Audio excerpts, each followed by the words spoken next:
Welcome to Scalextric from the Archives, a series in which we look at sets from years gone by.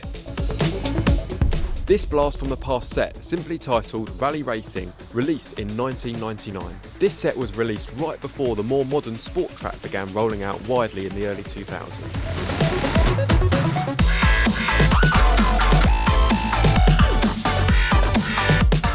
This set features a Subaru Impreza up against a Toyota Corolla, two icons of late 90s World Rally Championship racing.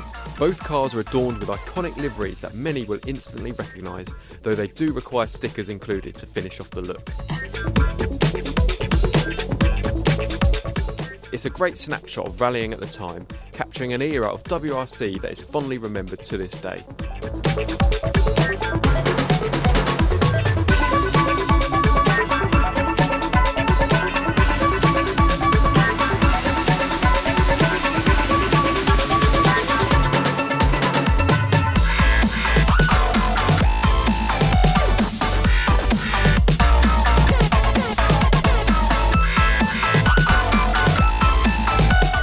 Got an old set you'd like us to look at?